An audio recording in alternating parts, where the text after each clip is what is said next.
Assalamualaikum warahmatullahi wabarakatuh. Shalom, salam sejahtera bagi kita semua. Om Swastiastu, Namo Buddhaya, salam kebajikan, salam Pancasila. Yang saya hormati para senior saya tidak dapat menyebutkan satu persatu untuk mempersingkat waktu. Dan panitia yang telah berkenan mengundang saya untuk menyampaikan buah pikiran apa yang saya dapatkan. Mungkin ini tidak ada di teori, jangan cari di buku, ya. Karena apa yang kita terima selama ini di buku justru menyesatkan kita, ya. Karena sistem yang kita lewati selama kita sekolah tidak justru mendekatkan kita dengan Tuhan, justru menjauhkan kita dengan Tuhan. Tapi saya bersyukur tadi apa yang saya langsung aja pada materi, ya. Apa yang disampaikan oleh pemapar sebelumnya itu mempersingkat saya untuk menyampaikan. Saya tidak perlu sampaikanlah sejarah dan sebagainya. Tetapi apa yang sudah disampaikan oleh Bung Karno, hasil dari tirakat yang dilakukan oleh Abah Hashim Asyari, itu kita anggap final. Karena ketuhanan yang Maha Esa ditaruh pada posisi yang nomor 1. Kita anggap final. Supaya tidak lagi perlu harus disederhanakan, tinggal bagaimana kita memahaminya sejak dalam konteks nilai-nilai spiritual. Itu yang selama saya hidup, selama saya sekolah sampai detik ini, belum satupun ada yang menyampaikan secara tepat. Bahkan di urei dalam 36 butir makin bingung. 5 aja udah susah ngapalinnya, 36 butir. Apakah ini kebetulan? Atau mungkin ada desain yang kita nggak tahu? Desain itu direncanakan justru menjauhkan kita supaya kita terpolarisasi. Baik, sebelum saya ini saya akan sedikit refleksi. Pancasila kita udah tahu dasar negara, falsafah bangsa dan negara Indonesia. Ini menjadi dasar setiap hukum, undang-undang, peraturan yang dibuat harus bersumber kepada Pancasila. Pertanyaannya, apakah semua perundang-undangan sekarang ini, ya, bersumber pada Pancasila? Dengan tegas saya katakan banyak yang tidak. Sejak apa? Sejak masuknya infiltrasi asing lewat amandemen Undang-Undang Dasar 45, seperti yang sudah disampaikan oleh Bapak tadi. Disitulah awal mula penggerogotan yang terjadi terhadap nilai-nilai ketuhanan yang menjadi jati diri daripada bangsa Indonesia. Sadar atau tidak sadar, sebenarnya kita sudah jauh dari cita-cita dan tujuan proklamasi tahun 1945 yang tercantum di dalam Undang-Undang Pembukaan pasal ayat 2 dan pembukaan ayat 2 dan 4. Kenapa terjadi penyimpangan yang begitu jauh? Akibat arus global. Dan itu apakah terjadi dengan sendirinya? Tidak. Ada yang mendesain. Sejak tahun 1945 didesain oleh United Nations. Jadi ketika kita masih menjadi anggota United Nations, jangan harap Pancasila jalan. Saya tegas katakan, saya ambil risiko dengan perkataan saya, karena saya tidak mau bangsa ini hancur. Saya siap untuk berdebat, berbicara dengan siapapun yang ada di bangsa ini demi kembalinya cita-cita luhur bangsa Indonesia. Siapapun, saya siap. Sebagai anak bangsa, saya tidak mau bangsa ini hancur. Karena saat ini saya sudah melihat kehancuran sudah di depan mata. Mohon maaf kalau ada yang tidak senang dengan kata-kata saya, tapi saya harus sampaikan ini dengan sungguh-sungguh. Terutama 2 tahun terakhir ini, kita sedang dijauhkan dari iman percaya kepada Tuhan. Kita lebih disuruh, dipaksa percaya kepada opini yang dibangun lewat narasi-narasi akademis. Nanti saya buka. Jadi Pancasila, hukum dan hukum-hukum itu sekarang tidak lagi berketuhanan. Tidak lagi ada keadilan. Bagaimana mau beradab? Bagaimana bersatu? Omong kosong semua itu persatuan dan kesatuan. Bicara wawasan kebangsaan tanpa ada persatuan dan kesatuan, omong kosong. Dan tanpa beradab, omong kosong. Tanpa berketuhanan, omong kosong. Kita bilang ketuhanan yang Maha Esa, tetapi kita membeda-bedakan. Itulah polarisasi yang terjadi. Saya merasa benar sendiri dengan keyakinan saya merasa benar, yang situ merasa benar. Itu keliru, itu adalah deception, penyesatan yang dilakukan. Ada yang mendesain. Ya. Saya kembali dulu, era globalisasi, era digitalisasi sebenarnya adalah proses dari globalisasi. Globalisasi apa? Kita mau disatukan dalam satu sistem digital dengan adanya gadget di tangan kita. Gadget ini adalah cara atau alat mereka untuk mengintai kita, membelenggu kita, menerkam kita. Karena kita hanya berpikir ini adalah teknologi, kemajuan teknologi, tapi kita tidak sadar ada udang di balik batu. Ya, awalnya saja kita senang, kita dibikin nyaman dengan adanya easy, kemudahan, speed up, kecepatan, comfort, kenyamanan, dan luxury. Itu aja yang kita dirayu pertama. Semua yang memarketingkan atau mendagang atau mempromosikan selalu bikin kita enak-enak. Tapi kehancuran bangsa dihancurkan lewat barang satu itu. Perselingkuhan di mana-mana lewat barang itu, mempercepat dan mempermudah. Jangankan selingkuh tubuh, selingkuh di pikiran sudah ada. Dan itu akan mempermudah. Tapi dia sudah menaruh semua data kita di big data. Itulah cellular phone. Kenapa dibilang cellular? Karena sebenarnya dia mengcopy paste bagaimana Tuhan mencatat semua dosa kita.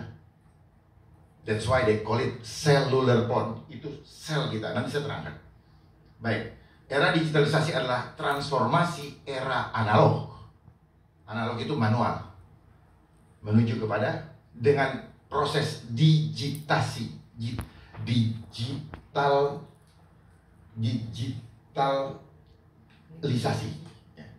Jadi digitisasi, dengan angka, terus kemudian, tapi dia menggunakan binar algoritma dengan binar tunggal 01. 01, jadi 0101. Jadi angkanya cuma seperti itu aja. Untuk apa? Untuk membaca karakter, untuk membentuk karakter. Makanya karakter-karakter orang sejak adanya gadget terbentuk sesuai dengan polanya mereka. Ini artificial intelligence, bukan kecerdasan buatan seperti yang dipromosikan di Google, bukan. Yang cerdas dia, kita yang goblok. Kita beli pakai uang kita, tapi kita dihancurkan. Kita menyerahkan diri kita untuk dikontrol kemana-mana. Dia tahu apa dosa kita, ada semua di situ. Saya buka, dan di sini manipulasi luar biasa. Kita nggak pernah tahu berapa jumlah pulsa yang dipotong sama mereka. Pencurian luar biasa di sini. Kita beli pulsa, kita nggak tahu berapa yang kita pakai. Bagaimana cara mereka mengkonversikan menjadi angka, karena di ruang digital susah dibuktikan dengan mata. Luar biasa. Dan ini kekayaan yang luar biasa. Jadi kalau ada yang mengatakan perusahaannya rugi, itu bohong. Justru kita yang disedot tiap hari. Bayangkan, kali banyak kali sering. Saya pernah jadi penyidik mengungkap bagaimana operator itu menyedot pulsa kita dengan seenak-enaknya. Hanya sayang di SP3 karena ada permainan. Padahal dulu dibuat di DPR ada pansus. Saya penyidiknya. Saya bertarung untuk itu. Saya disuruh luruskan. Ternyata yang nyuruh saya lurusin main mata di belakang. Saya alami semua. Makanya saya di situ banyak tahu. Memang sulit untuk membuktikannya. 3 bulan saya kotak-atik baru bisa, dan itu pakai ahli. Bahasanya kayak bahasa setan. Jadi ketik-ketik itu kayak ketikan-ketikan yang setan. Sulit mengkonversi kilobyte menjadi angka. Oh, ini kalau bisa dibongkar ini skandal luar biasa. Kita hanya jadi apa ya? Konsumen, objek pemerasan tanpa kita sadari. Baik, untuk memahami Pancasila, mari kita pahami dulu. Sering kita susah memahami Pancasila. Kenapa? Kita tidak mengenali diri kita. Kenali dulu diri kita, siapa diri kita. Kalau kita mau mengenal diri kita, ada 3 pertanyaan yang harus kita tahu. Siapa? Dari mana kita berasal? Yang kedua, sedang berada di mana kita sekarang? Dan yang ketiga, mau kemana kita nantinya. 3 pertanyaan itu bisa dijawab, maka kita akan terdorong untuk menjadi manusia-manusia Pancasilais. Yang pertama, kehidupan kita berasal dari Tuhan. Pertama, Tuhan meniupkan rohnya ke dalam sel kita, ke janin orang tua kita. Dari satu sel dia membelah, mitosis namanya, kemudian jadi tangan, jadi apa, dan rambut, kaki banyak semua. Itu pertama kali penciptaan. Jiwanya sudah ada. Ketika rohnya ada, baru jiwanya muncul. Jadi jiwa nanti ketika kita mati, dia hilang. Nah, jiwa itulah yang diisi sejak kita lahir dari rahim ibu kita. Dari mana kita bisa tahu? Dari pengetahuan. Pengetahuan apa? Pengetahuan yang memang dari dunia atau pengetahuan yang hidayah dari Tuhan. Kalau kita pakai pengetahuan dunia, kebanyakan kita disesatkan. Karena apa? Karena sistemnya ini memang sengaja hanya menguji hal-hal yang material. Makanya kita jadi materialistis. Kalau tidak terlihat, kita boleh bohong. Ya, itu berkaitan dengan jiwa kita. Makanya ngeles, sepanjang nggak kelihatan orang, bohong. Coba koruptor, sepanjang nggak ada buktinya, kita ngeles. Itu rahasianya. Dia simpan itu, Pak, udang di balik batunya. Sehingga kalau kita ini, bagi orang-orang yang punya ketajaman spiritual, dia bisa tahu misalnya, bapak itu mau bohong. Tapi kalau kita ngomong, hukum mengatakan, lu fitnah gue, gitu. Nanti kalau udah kejadian, baru ya, bener kan gue bilang. Atau nggak percaya gue begitu. Makanya kenapa orang selalu kecewa? Kecewa karena apa? Selalu terlambat mengantisipasi apa yang terjadi. Itu adalah teknik mereka di dalam membuat sistem. Kita selalu terlambat. Dia lari ke sini, kita kejar sini, setelah kejadian, dia akan lari lagi ke depan, terus begini. Seperti apa yang terjadi sekarang? Yang orang pikir sekarang pada kaget ya. Tahun 2019 saya sudah sampaikan bahwa kita akan dibikin sebagai barang. Kita jadi robot. Terbukti. Kenapa seperti barang? Kenapa? Ada barcode-nya. Tanpa kita sadari. Makanya kan QR code, peduli lindungi. Ya. Tujuannya ke sana. Tapi kan takut-takutin dulu. Karena memang itu polanya. Ini adalah operasi intelijen dengan menggunakan isu kesehatan. Kenapa? Bapak-bapak tertipu, maaf. Gitu. Sesuatu yang tidak kelihatan kita lawan dengan fisik. Sesuatu yang spirit kita lawan dengan fisik. Kita dibikin goblok sebenarnya. Maaf. Kita sedang berperang dengan sesuatu yang kita tidak tahu. Mindset kita sedang dipermainkan. Hancur gitu. Paling gampang kenapa? Kesehatan berhubungan dengan tubuh. Makanya dia mainkan isu itu. Kenapa WHO mainkan isu itu? Karena dia adalah underbownya United Nations. Gitu Pak. Tanpa sadar kita dari giring untuk percaya dengan berhala. Segala sesuatu ciptaan manusia, kita percaya menggantikan otoritas Tuhan, maka itu berhala. Maaf, saya harus sampaikan ini. Saya tanggung jawab dengan apa yang saya sampaikan. Dan kita bisa diskusi. Larinya ke sana. Di mana-mana semua negara sekarang sama.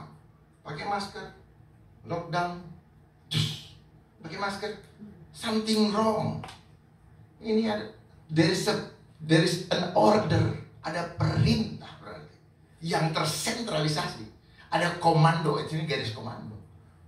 Masa kita yang katanya sudah sekolah, sudah punya pangkat tinggi, profesor segala macam, nggak bisa melihat udang di balik batunya?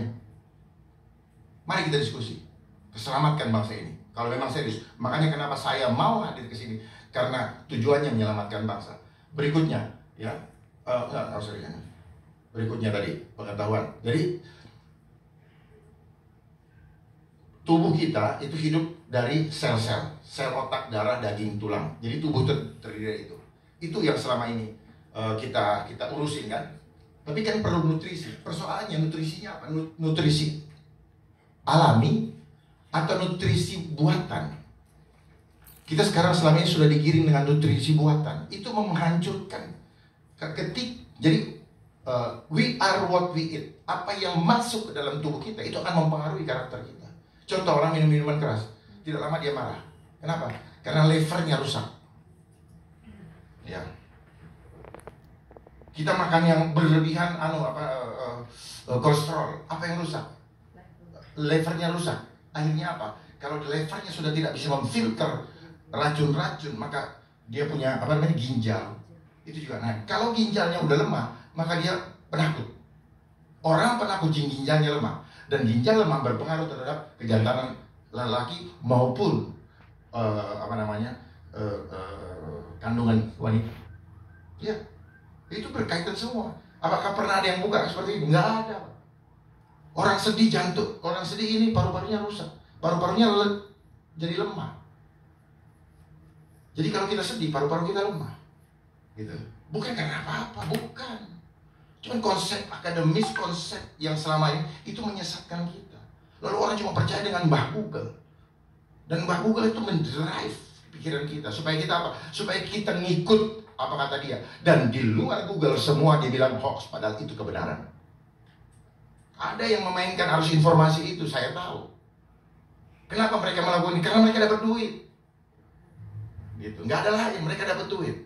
Ya, jadi nutrisi apa juga memperoleh. Jadi tubuh kita, kenapa orang takutnya? Tapi kita ditakut-takutin. Oh nanti begini. Enggak. Kekuatan kita melebihi masalah apapun yang ada di dunia ini. Karena ada kekuatan Allah di dalam diri kita. Nggak ada yang perlu kita takutkan. Kematian tidak perlu harus ditakutkan. Kematian tubuh. Begitu spirit kita keluar dari badan kita, kita gabung kembali. Kita ngeblend dengan spiritnya Allah. Spiritnya Tuhan. Kita akan ngeblend. Ya, itu mempengaruhi perilaku. Makanya apa? Jangan lagi makan obat-obat dari dari kimia buatan itu. Selama ini kita ditipu bahwa segala sesuatu yang keluar dari yang punya lambang ular itu adalah obat, itu racun. Itu mempengaruhi karakter hidup kita. Dan cepat kita sakit. Itu yang mereka sebut sekarang dengan istilah apa? Penyakit turunan. Kita korban genetik. There is no tidak ada korban genetik. We are not victim of gene. We are victim of perception. Toxic, trauma. Itu yang menghancurkan kita. Ya. Itu yang membuat kita susah mau dekat sama Tuhan. Pancasila itu dekat sama Tuhan, itu sebenarnya. Tetapi bagaimana kita mau dekat sama Tuhan? Badan kita udah lemas, semangat kita hilang, kepekaan kita, sinyal kita. Jadi kimia-kimia itu menghancurkan sinyal-sinyal yang harus bisa menangkap pesan-pesan Tuhan kepada kita, untuk memampukan kita melakukan apa yang Tuhan mau. Itu gara-gara itu semua kita dimandulkan. Nah itu jadi, dan itu akan berpengaruh kepada perilaku, kebiasaan, dan karakter. Kemudian jiwa kita juga diserang lewat pikiran. Apa yang kita pikirkan, tubuh kita akan merespon. Ketika kita stres, akan keluar asam lambung. Sebenarnya orang bilang asam lambung, sebenarnya apa? Itu racun. Jadi racun itu sifatnya asam. Gitu. Racun itu sifatnya asam. Jadi janganlah makan yang banyak asam-asam yang membuat itu kayak banyak gorengan apa. pH kita harus dijaga 1,4 baru fit. Jadi nggak ada itu namanya penyakit. Yang ada tubuh kita lagi penuh dengan asam. Tetapi kalau tidak dibilangin penyakit, maka obat menjadi antidotnya tidak akan laku. It's kind of business. Permainan persepsi ini jadi begitu. Tapi kenapa banyak ahli yang ngomong? Ya karena mereka disuruh ngomong pakai duit untuk mengarahkan supaya kita digiring mengikuti dia. Karena apa? Kita tidak mau menggali. Kita budak secara mindset. Kenapa kita menjadi budak dari mindset? Karena dari sekolah kita diseragamkan. Konsep seragam itu dipakai. Pernah nggak Bapak Ibu berpikir kenapa sekolah kita 6 tahun SD? Siapa yang membentuk itu selama 6 tahun? Kenapa angka 6 harus menjadi angka intimidasi? Harus kita lewati, kalau enggak kita nggak naik kelas. Dia suka sekali dengan angka 6. SMP, SMA atau secondary school 6 tahun. Pernah nggak berpikir berarti ada yang mendesain, ada yang merancangnya supaya kita seragam mikirnya semua, seragam merasa pintar, padahal sebenarnya we don't know nothing. Kita nggak tahu apa-apa. Kita hanya pintar baca ngapalin kata profesor ini, kata profesor A, B, C. Nah, kata lu apa? Terus kita mau dapat sarjana harus pakai footnote. Nggak pakai footnote, kagak dikasih sarjana. Udah itu dapat terima ijazah, lamar kerjaan, jadi mudah. Padahal yang gaji malah orang yang nggak sekolah. Boleh kita buktikan? Banyak orang, justru orang-orang yang tidak sekolah itu, dia lebih cerdas. Kenapa? Dia tidak terdoktrin. Pertanyaannya, apa kita perlu sekolah? Boleh, perlu. Apakah kita perlu pendidikan? Pendidikan perlu. Apakah harus lewat bangku sekolah? Tidak. Orang tua hanya mengeluarkan uang untuk anaknya. Setelah itu anaknya lulus, hanya mau cari melamar pekerjaan untuk dapat uang. Dia tidak pernah mencari Tuhan di dalam hidup. Yang dikejarannya angka, digit ini sekarang ini. Kita mau digiring lari masuk ke digital. Digit itu angka. Ya, kita senang dikasih angka banyak. Selama sekolah kita dikejar angka, betul? Kita diajar di sekolah tidak pernah kita untuk bekerja sama. Disuruh kompetisi. Kenapa? Karena teori Thomas Hobbes yang dikembangkan. Homo homini lupus. Itu bahwa manusia lain adalah serigala bagi saya. Sehingga saya harus menguasai dia. Bagaimana saya menguasai dia? Maka saya harus punya uang. Gitu loh. Makanya mereka kembangkan teori segitiga piramida. Bahwa kalau kamu menuju puncak, kamu harus melewati seleksi alam. Seleksi alamnya apa? Sikut-sikutan. Itu yang terjadi. Bagaimana Pancasila mau jalan kalau kok proses itu kita diterima? Ya, kita buka-bukaan biar paham. Saya tidak mau mendiskreditkan apa-apa, tapi saya juga korban. Saya korban, makanya saya kasih tahu. Makanya dulu saya selalu, kalau saya disuruh paparan mengenai pelajaran yang diterima di sekolah, perasaan saya nggak nyaman. Kenapa? Saya hanya paparan untuk dapat nilai, tapi saya nggak nyaman, nggak nyambung di saya punya batin. Ya. Saya nggak pernah tahu, saya nggak pernah diajar bagaimana saya mengenal Tuhan, gimana teori-teori itu mendefinisikan bagaimana Tuhan ada di dalam kehidupan saya. Sehingga kita cuma bilang saya beragama, tapi saya nggak bertuhan. Buktinya apa? 2 tahun belakangan ini manusia kita banyak yang kehilangan imannya. Imannya cuma hebat ngomong Allahu Akbar. Pada saat apa? Lagi aman. Begitu kayak gini hilang semua, tengkurap semua. Di mana imannya? Mari kita jangan cuma beragama, tapi naikkan dimensi kita ke dimensi ketuhanan. Sehingga tidak ada lagi perbedaan. Bahwa kita adalah ciptaan yang sama. Kenapa kita harus membeda-bedakan? Oleh atribut, pakaian, dandanan dan sebagainya. Wajar sekali ya, tidak. Saya tidak berharap saya lahir di mana. Ya. Kalau kita naikkan dimensi kita, maka hati kita akan dituntun oleh Tuhan. Jadi kalau kita naikkan dimensi ketuhanan, maka kita akan ditarik naik ke atas. Jadi kita tidak akan lagi melihat perbedaan. Saya terangkan.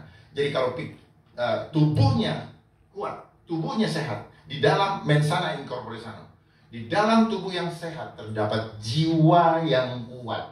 Persoalannya belakangan ini jiwa kita dihancurkan. Lewat apa? Lewat opini, nonton TV, strategi. Suruh masuk rumah itu strategi. Jangan dipikir nggak tahu.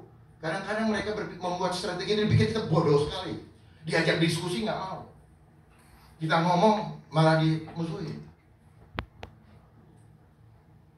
Karena mereka pikir kita takut. Kita takut kehilangan kenyamanan. Ketika kita dekat sama Tuhan, tidak ada satupun yang dapat membuat kita takut. Ketika Bapak bilang amin, maka pintu surga terbuka, malaikat Tuhan turun. Jadi amin, jangan main-main hanya sekedar bilang amin. Itu roh Bapak yang berbicara, spirit Bapak yang berbicara. Saya praktisi, saya bukan teoritis. Makanya nggak banyak tulisan-tulisan. Tapi saya bisa terangkan, karena memang tidak ada di buku. Ya, jadi semua apa yang coba lihat, kenapa tubuh kita selama ini dikejar-kejar? Suruh ini, suruh itu apa? Dia mau menghancurkan perilaku, kebiasaan, dan karakter. Apa yang terjadi sekarang? Terjadi kebiasaan yang baru. Dan caranya hanya 21 hari. Karena kebiasaan kita berubah. Asal continue. Terus berubah. Lewat mindset. Ya. Naik lift, Sintingnya Pak. Tujuannya cuma tidak lain dan tidak bukan memutuskan silaturahmi di antara manusia dan memutuskan silaturahmi dengan Tuhan. Kalau mereka mau jujur, sayang saya tidak pernah diajak diskusi atau ini hal seperti itu. Termasuk dengan menteri kesehatan lah apalah. Mari kita diskusi. Ya. Mungkin orang bilang saya ngelawan, enggak saya nggak ngelawan, kasihan. Ayo, ya kalau kita diam, kita tahu kebenaran, nggak ada gunanya. Ya, kita orang fitrah, tapi kita tidak membaktikan ilmu kita, nggak ada gunanya. Tuhan akan ambil dan Tuhan marah. Tuhan kasih kamu, kamu nggak bagikan, tidak diamalkan, Tuhan marah. Saya rasa di keimanan apa saja sama. Kita tahu kebenaran. Kita harus tahu kebenaran karena kebenaran itu yang memerdekakan kita. Nah, di situ ada gambar frekuensi ya. Jadi tubuh kita ini bisa mengeluarkan ini ada frekuensinya. Ya. Jadi Bapak Ibu sadar nggak? Bapak Ibu hidup itu nggak pakai kabel. Tahu nggak kenapa bisa hidup? Pernah nggak ada yang terangkan di sekolah kenapa kita hidup nggak pakai kabel bisa jalan kemana-mana? Siapa yang ngecas? Saya ingin tambah dikit dulu ya. Kenapa enggak? Tanya nggak? Siapa yang ngecas gua? Kok nggak lobet-lobet? Yang bikin lobet malah kita. Yang ngecas itu adalah rohnya Allah. Setiap hari. Dan itu menjadi listrik di dalam tubuh kita.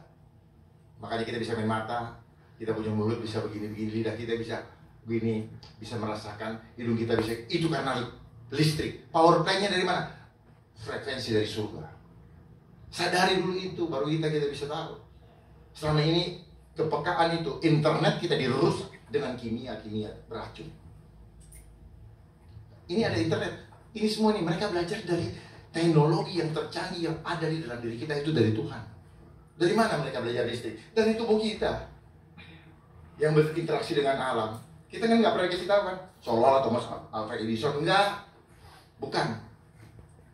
Di dalam lingkungan ini ada energi. Ya, saya ngomong begini, Bapak menangkap, Bapak semangat, itu virus. Gitu Pak.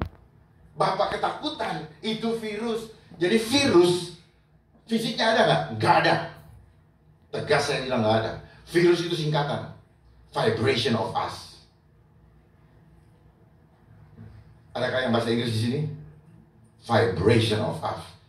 You know vibration? Vibration itu apa? Sesuatu yang memancar, tertransformasi dari tubuh kita, dari diri kita. Gitu. Kalau Bapak ketakutan, istri anak Bapak ketakutan, itulah virus. Ya, saya buka nih. Ya, jangan mau dibodoh-bodohin dengan segala macam gelar-gelar beli juga, bayar juga.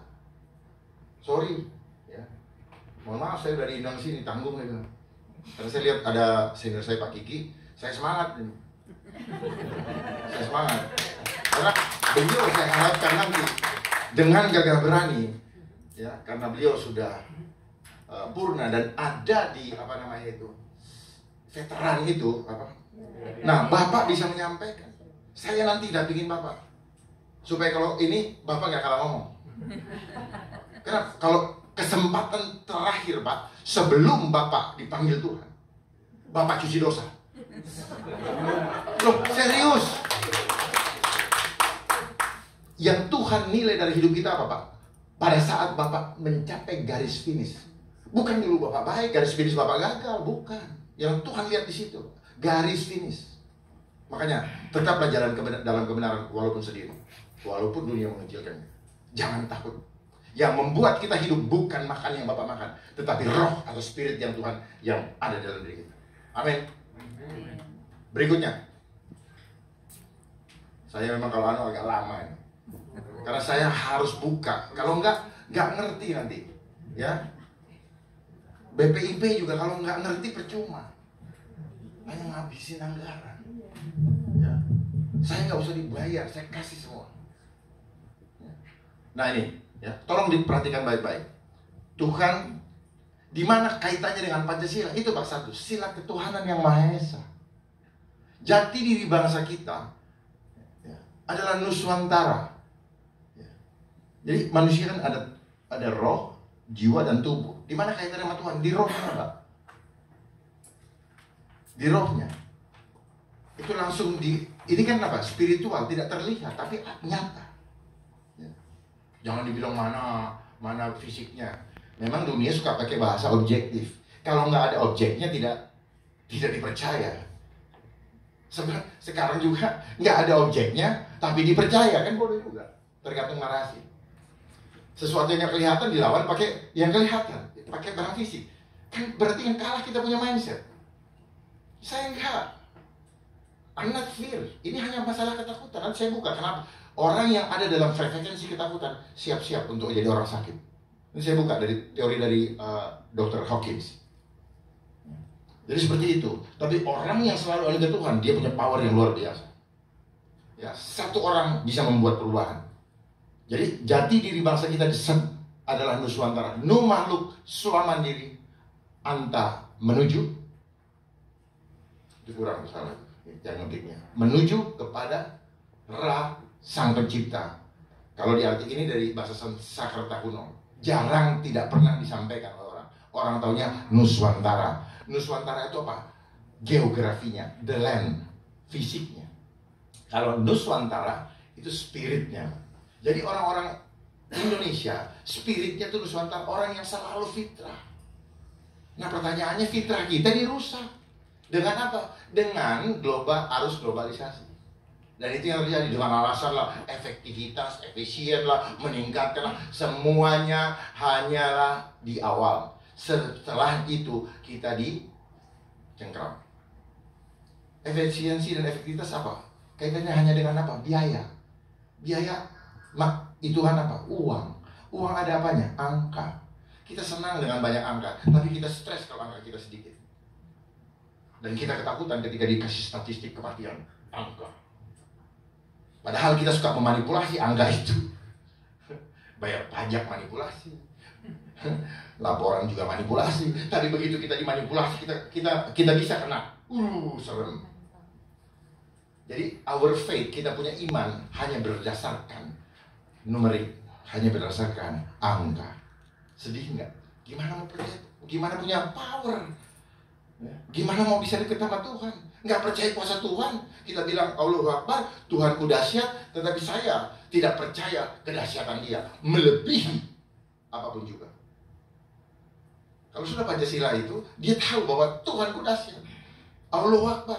Nggak ada yang perlu ditakutkan. Ibadah-ibadah saja. Oh ada Tuhan kok, malah kita masih mikirin yang itu. Itulah namanya konsep akademis.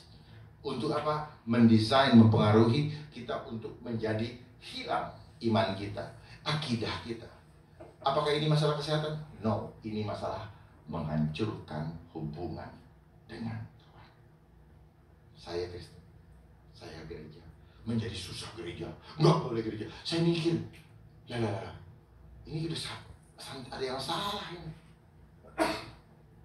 Saya nggak melawan siapapun juga, tapi saya hanya menyampaikan kebenaran.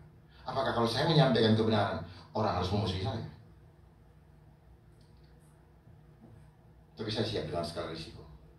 Karena apa? Upah kita besar di surga. Gak usah ada yang takutkan. Orang yang penakut selalu keroyokan. Lihat Musa, dia bisa belah laut merah, bukan dia yang belah Allah. Apa pakai kekuatan dia? Kalau pakai akal nggak tahu. Lihat Nuh, ketika itu orang mencibirkan bibirnya, mencerca selama 120 tahun. Bagaimana? Nggak masuk akal. Dia bangun bahtera di atas bukit. Kalau di pinggir sungai masih mending, atau di pinggir kolam lah. Ini di atas bukit. Dan akhirnya ketika kejadian, semua orang menyesal. Dan banyak orang-orang akan mencemooh orang-orang seperti kita. Tapi nggak apa-apa. Karena ini adalah masa fitnah Dajjal. Al-Masih ad-Dajjal. Antichrist.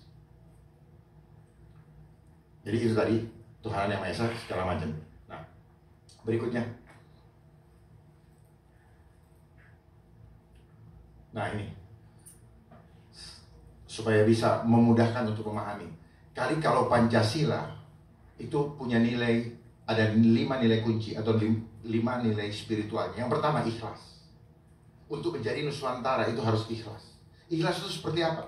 Tuhannya Esa, ciptaannya beragam. Karena Tuhannya Esa, maka yang beragam ini tidak boleh saling tidak memuliakan. Karena yang orang lain itu adalah ciptaan Tuhan yang mulia. Makanya kalau kita ikhlas, kita akan tidak pernah merasa, kita akan selalu terima. Nggak ada akan berantem. Apa hak kita untuk berantem? Apa hak kita untuk mempersoalkan perbedaan dengan orang lain? Ya. Tapi doktrin yang dibangun menyesatkan kita sehingga supaya apa? Kita selalu terpolarisasi. Kita diadu domba dengan indoktrinasi yang sesat. Makanya kita nggak pernah menjadi negara yang tenang. Teroris lah, radikalisme lah, nggak ada sesungguhnya kalau memang kita mau jujur. Ya, sekali lagi, kalau kita mau jujur. Tapi kita mulai membuat pemahaman secara kelompok. Kita memperlakukan secara ini. Ya jelas dong, kalau misalnya saya sudah mulai nggak suka sama Bapak, saya mulai menciptakan suatu kondisi, nanti Bapak akan mulai, inilah namanya virus. Sebenarnya itu virus. Ketika saya datang ke rumah Bapak, Bapak mulai nggak suka, Bapak diam. Saya ngerasain, nggak usah ngomong. Saya bilang, mendingan buru-buru kabur. Kita ini, batin kita ini, itu connect, Pak. Ini yang dibilang connecting people. Makanya dunia cyber itu pakai konsep batin kita. Cuman dia tidak mau cerita bahwa seolah-olah hanya karena telepon nyambung, bukan. Sebenarnya batin kita satu dengan yang lain, kita ini nyambung semua. Cuman kita udah nggak punya kemampuan sensitivitas atau ketajaman signal tadi. Kita udah nggak paham. Padahal tubuh kita ini telepon. Ya. Sedikit lagi, sayang ya, kalau nggak akan dapat. Nah, jadi kalau kita Pancasila mengarahkan kita kepada manusia fitrah, ya ikhlas, 2 menerima dan menghargai. Ini sila kedua, menerima dan menghargai. Dia punya nilai spiritual. Menerima apa? Bagaimana kita bisa adil, bisa beradab kalau kita nggak adil. Contoh, ini orang kaya, saya orang miskin. Dia orang cantik, saya orang jelek. Ya, dia kelompok, misalnya kelompok mayoritas, saya minoritas. Udah nggak adil. Lalu mau beradab? Ya nggak mungkin. Jadi kalau sila pertama saja nggak jalan, jangan harap keadilan sosial bagi seluruh Indonesia. Omong kosong. Ya. Persatuan Indonesia hanya bisa kita raih kalau apa? Kita syukuri, kita terima yang tidak baik, kita syukuri juga yang tidak baik, yang baik. Jangan cuma mau yang baik kita terima, kita syukuri. Terimalah kedua-duanya sebagai hadiah terindah dari Tuhan. Baru kita bersyukur. Setelah kita berlimpah syukur, baru kita masuk ke sila 4, tulus. Hikmat kebijaksanaan. Kalau kita tulus, kita tidak akan pernah memikirkan diri kita sendiri. Malah diri kita buat orang lain. Itu tulus. Pertanyaannya, apakah sistem mengajarkan kita untuk tulus? Tidak. Terakhir, kelima. Keempat, Gus. Kelima, keadilan sosial bagi seluruh Indonesia. Keadilan sosial bagi seluruh rakyat Indonesia itu apa? Bahagia bersama. Jadi kalau ibu happy, saya nggak perlu iri. Saya turut berbahagia terhadap keinginan ibu. Jadi nggak ada iri gitu. Nah, terakhir, menjadi manusia Nusantara itu harus balik lagi ke sila pertama. Nusantara itu apa? Makhluk mandiri penyuat. Jadi kalau di Muslim karena inna lillahi wa inna ilaihi rajiun. Ikhlas menerima, ikhlas melepas. Jadi kita tidak akan pernah rakus dengan dunia. Itu baru Nusantara. Nah, kalau era digital dia dia berlawanan semua. Bahkan dia menggiring kita untuk tidak mengenal Tuhan karena dia punya program money, power, control population. Money, orang jadi gila uang dengan segala macam digital. Padahal uangnya nggak ada, hanya angka aja yang dikasih. Dan underlying yang nggak ada, jaminannya emas apa nggak ada. Jadi hati-hati main Bitcoin. Power lewat sistem pemerintahan, dia menggunakan IT. Makanya kenapa semua sekarang disuruh pakai IT supaya bisa dikontrol. Kemana aja nih Pak Kiki? Kemana aja ini? Matikan. Nah, kontrol populasi kita seperti internet, seperti mematikan televisi, mematikan AC, atau saya menggerakkan ini dari jauh. Ya, misalnya saya sudah ibu tidak bermanfaat atau ibu punya hati bisa dibaca. Oh, jiwanya mau melawan. Delete, matiin. Serius. Jangan dianggap kita. Ya. Jadi orang bilang, oh ini halu, cocokologi. Itu bahasa dari mereka-mereka yang sengaja menyembunyikan kebohongan-kebohongan itu. Berikutnya.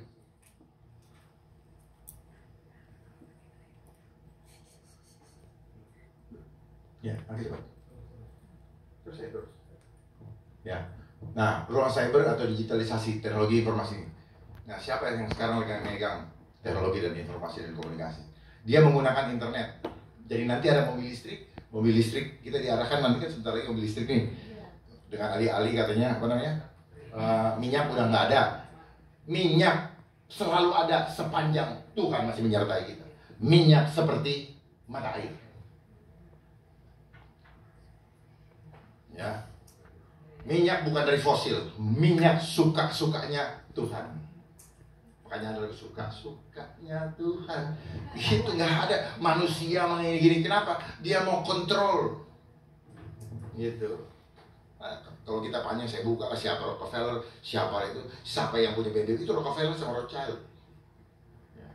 Yang membuat panjang. Nanti panjang. Terus kemudian, nah itu ilusi pikiran. Lewat cyber ini kita dikasih ilusi. Pikir, oh saya dekat, jadi jauh. Apa namanya? Halo. Karakter berubah semua. Ya. Membuat kita menggenggam dunia. Padahal apa? Alat ini menggenggam kita. Ya. Strateginya apa? Untuk merekayasa ketakutan. Nanti nggak keren. Nanti orang bilang apa? Nanti nggak in. Sekarang model celana sobek-sobek, rambut begini, baju begini. Nanti jadi ketakutan kayak jual apa namanya asuransi, ketakutan ya, seperti sekarang ketakutan karena ketakutan nggak akan dimarahin, lu harus takut. Oh didatengin pakai apa tuh gini bayar 250 kalau nggak itu apa takutnya? Ditakutin sama ada angka lagi kan 250 itu kan. Nah seperti itu. Ini sebenarnya strateginya Bapak yang Bapak mainkan juga dulu. Bagaimana cara memecah kekuatan? Pecah, masuk rumah. Begitu kita sendiri Pak, datengin, di-read Pak. Ini strategi Pak. Strategi militer. Kenapa kita jadi on? Kenapa? Karena signal kita udah rusak. Ya, jadi itu Pak. Impact-nya apa? Mindset manipulation. Mindset kita apa? Termanipulasi, disesatkan, saya Mbak. Terus change behavior. Kita ini makhluk yang bebas. Ingat ya, hidung kita ini diciptakan Tuhan, ada bulu hidungnya, ada maksudnya. Jangan menista, membuat dalam konteks menghargai ke apapun juga. Itu sama dengan apa? Tidak percaya dengan kemahakuasaan Tuhan. Maaf saya katakan. Jadi menggantikan kemahakuasaan Tuhan yang Tuhan sudah berikan, tidak percaya bahwa Allah berdaulat dalam kehidupan kita. Yang menghidupkan Mbak, yang menghidupkan Bapak, bukan alat itu tetapi Dia, Almighty God. Bukan. Jangan bilang beragama, KTP-nya beragama, tapi tidak percaya dengan kedaulatan Tuhan. Nafas kita lewat hidung. Allah meniupkan nafasnya lewat lubang hidung kita. Jadi tandanya apa? Ini adalah the symbol of slavery. Kita belum mati, kita sumbat kita punya hidung. Hanya orang mati yang disumbat hidungnya. Paham? Change behavior, perubahan perilaku. Diulang-ulang jadi berubah. Sekarang kalau nggak seragam, nggak enak. Itulah konsep kenapa dari dulu kita diajak pakai seragam. Kalau tidak pakai seragam, tidak sama dengan saya, maka kau bukan teman saya, bukan kelompok saya. Itu manipulasi mindset. Makanya nanti ada seragamnya pakai. Nah kalau nggak pakai gitu, nggak dilayani, nggak dili. Itu konsepnya. Jadi kita udah terbiasa, nggak enak. Kita lebih takut sama manusia daripada Tuhan. Tuhan bilang kamu jangan begini, nggak boleh begitu, kita langgar. Tetapi begitu peraturan manusia ikut. Siapa yang berdaulat di dalam kehidupan kita? Apa yang kita takutkan? Takut mati? Jangan bilang saya bertuhan kalau takut mati. Justru kematian adalah langkah awal di mana kita berjumpa muka dengan Tuhan. Dan ketakutan, kita sebagai manusia hidup harus mencerminkan kemuliaan Allah yang tidak kelihatan. Kitalah agen-agennya Allah. Dari mana tuh orang bisa lihat? Dari wajah. Makanya kita adalah cerminnya kemahakuasaan Tuhan. Dan dilihat dari mata. Orang takut dari mata kelihatan. Orang ngantuk dari mata. Ya, makanya mata kita dikasih lihat sedikit supaya kelihatan takut apa tidak. Dan nggak punya hak untuk speak.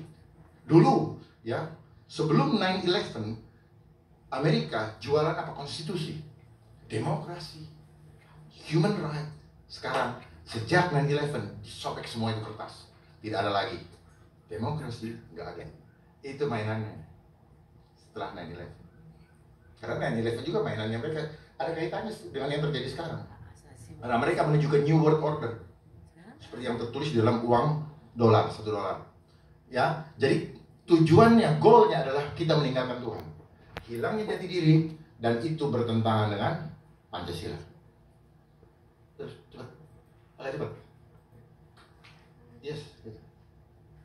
Nah ini teknologi, ya, di foto aja. Saya pikir nggak perlu lagi, nanti kita jadi budak, kita kehilangan cipta, rasa, dan kasar. Kita nggak punya perasaan lagi. Kenapa? Karena kita udah jadi robot, ngikut aja. Kita nggak bisa. Gue mau begini, cipta, nggak bisa. Saya mau berimajinasi begini, udah nggak bisa lagi. Sudah ada syarat-syarat yang ditentukan yang tidak lagi bisa membuat kita berinovasi. Terus rasa, kita nggak boleh lagi punya rasa. Udah terima aja, enak nggak enak, jalani. Karena sudah menjadi regulasi. Karsa, enggak. Karsa itu apa? Motivasi, keinginan. Enggak boleh lagi kita. Artinya apa? Kita hidup, tapi kita sudah mati. Karena total kontrol hilang jati diri bangsa. Kita mau digiring menjadi orang-orang ateis yang menjauh dari Tuhan atau menolak keberadaan Tuhan. Dan itulah konsepnya mereka. Tapi kita digiring supaya tidak terasa menjadi kapitalis, liberalisme. Yang ngejarnya apa? Uang. Coba lihat, cek. Mana ada negara di dunia yang tidak mengatakan kita memajukan sektor ekonomi. Bukan kita memajukan sektor spiritual. Semuanya ekonomi. Akhirnya kita jadi materialistis, jadi hedonis. Jadi digitalisasi membawa kita kepada hedonis. Lanjut, sedikit lagi.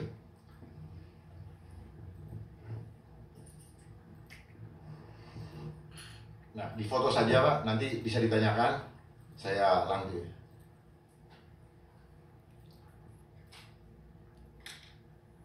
Nah, intinya sama.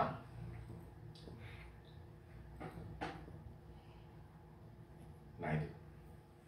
Jadi keutuhan NKRI akan tidak utuh lagi kalau Pancasila tidak bisa kita terapkan, karena ini harus dilatih. Nggak bisa hanya bilang teori Pancasila, oh begini-begini, nggak bisa. Harus dilatih. Karena untuk menjadi manusia Pancasilais atau Nuswantara, maka kita harus melatih diri untuk ikhlas. Benar, bisa nggak kita ikhlas? Nah, persoalannya kita udah korban jadi sistem. Kita disuruh kompetisi, sementara Pancasila tidak begitu. Tuhan tidak pernah menyuruh kita kompetisi. Suruh apa? Suruh sosial. Kita homo homini socius. Kita harus bergandengan tangan. Tidak ada yang lebih, tidak yang kurang. Kita adalah ciptaan yang unik, tetapi dunia menyeragamkan kita. Kita punya kelebihan dan kekurangan. Saling melengkapi, saling menutupi. Berikutnya, terus. Silakan difoto. Bagi pemirsa juga kalau mau difoto silakan. Karena waktu ini saya terpaksa nyolong apa? Nah, ini. Bagaimana untuk menjadi orang manusia Nusantara? Kalau kita masih punya ego, jangan bilang kita Pancasilais. Karena ego itu apa? Dia kalah sama nafsu, money, power, dan kontrol. Orang yang ego selalu ada di situ. Susah naik untuk jadi ikhlas. Ketika kita cinta sama apakah kita nggak boleh punya uang? Boleh. Ini yang biru, yang putih. Yang biru ini maksud saya ada sisi hitam dan putih di dunia ini. Manusia Nusantara itu selalu jalan di tengah. Dia harus ikhlas. Ikhlas apa? Apakah nggak boleh orang kaya? Boleh. Tetapi harus tahu bahwa kekayaanmu bukan segala-galanya. Dan siap untuk hilang. Boleh, tapi siap untuk hilang. Jangan sampai kekayaanmu dipakai untuk menista orang, mengontrol orang, menjalimi orang. Jangan sampai gara-gara kau cinta uang membuat kau tidak pernah mau turun dari jabatanmu. Makanya seorang pemimpin harus punya harus punya kedalaman spiritual baru dia jadi pemimpin. Kalau tidak, dia akan turun, dia akan pakai akalnya. Kalau dia pakai akal, dia akan akal-akalin bagaimana supaya tidak ini. Di mana saja, mau jadi bupati kayak, mau jadi raja kayak, mau jadi apa, mereka yang jadi raja dulu, kenapa bijaksana? Karena dia menjadi pendeta dulu, menjadi ulama dulu. Tetapi doktrin yang ada, kalau sudah ulama nggak boleh, kalau udah pendeta nggak boleh, itu doktrin yang menyesatkan. Hidup kita di dunia ini berpolitik, suami istri berpolitik, orang jatuh cinta juga berpolitik, cuman bahasanya lain. Semuanya berpolitik kok. Nabi juga berpolitik. Paham nggak? Dan sebagainya. Terima kasih.